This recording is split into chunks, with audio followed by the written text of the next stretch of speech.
यह शर्त पढ़कर औरत का रंग उड़ गया। सांसें बंद होती महसूस हो रही थीं।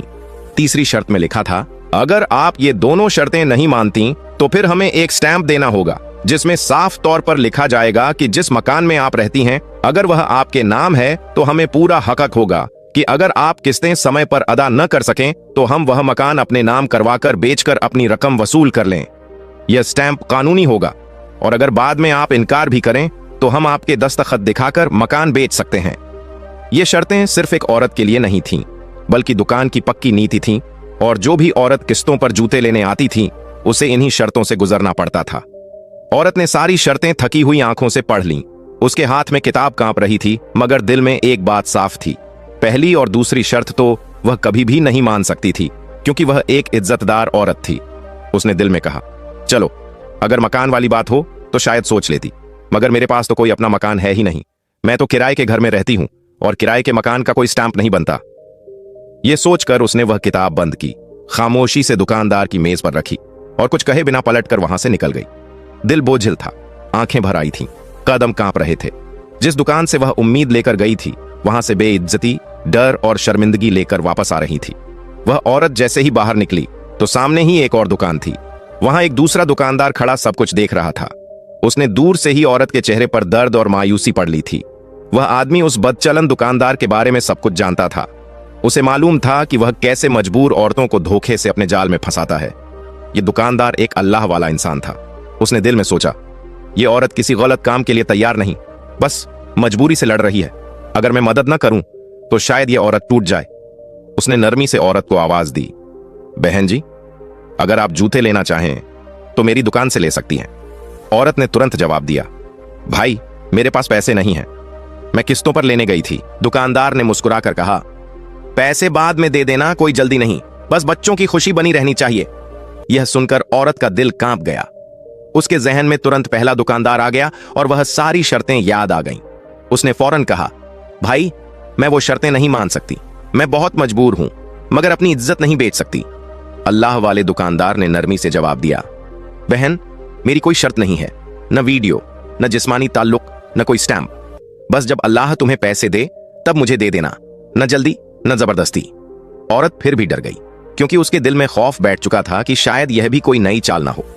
उसने कांपती आवाज में कहा, नहीं भाई, मुझे कुछ नहीं लेना, शुक्रिया। दुकानदार ने उसकी हालत देख ली थी। वह कहने लगा, बहन मैं रोजे की हालत में हूं, झूठ नहीं बोल सकता, मैं तुम्हें धोखा नहीं दूंगा, न कोई गंदी नीयत है, बस अल्लाह के लिए मदद करना चाहता हूं। मगर औरत न रुकी, न कुछ बोली, बस तेज कदमों से वापस घर चली गई। रात की तीरगी में वह नेक दुकानदार बेआवाज कदमों से उस औरत के घर की तरफ बढ़ रहा था। दिन में जब उसने उस औरत की आंखों में बेबसी और लाचारी देखी थी, तभी उसके दिल में एक फैसला हो चुका था कि वह उसकी मदद करेगा, मगर ऐसे कि औरत की इज्जत नफ्स भी जख्मी ना हो। दिन में जब वह औरत दुकानदार की गैर इखलाकी शर्तें सुनकर वहां से निकल गई थी तो नेक दुकानदार ने खामोशी से उसका पीछा किया था। वह नहीं चाहता था कि कोई देखे या समझे कि वह क्या कर रहा है। उसका मकसद सिर्फ यह था कि वह जान सके कि यह मजबूर औरत कहां रहती है, ताकि वह उसकी मदद कर सके। वह औरत जैसे ही अपने घर के अंदर दाखिल हुई, दुकानदार ने गौर से उसके मकान को देख लिया और बिना किसी को बताए वापस अपनी दुकान पर चला गया। सारी रात वह इस औरत और उसके बच्चों के बारे में सोचता रहा। वह जानता था कि अगर वह औरत को सीधे कुछ देगा तो वह शायद इनकार कर देगी या शर्मिंदगी महसूस करेगी। उसने खामोशी से एक बड़ा थैला तैयार किया। उसमें बच्चों के जूते, कपड़े और कुछ खाने पीने का सामान रखा।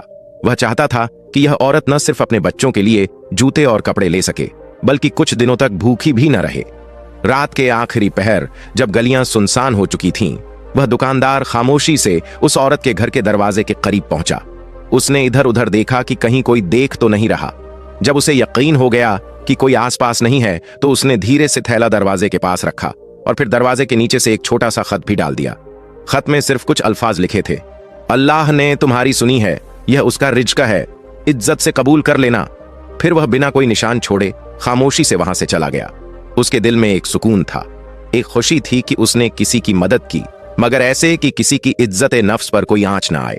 सुबह जब औरत की आंख खुली और वह घर के आंगन में आई तो दरवाजे के पास रखा थैला देखकर हैरान रह गई।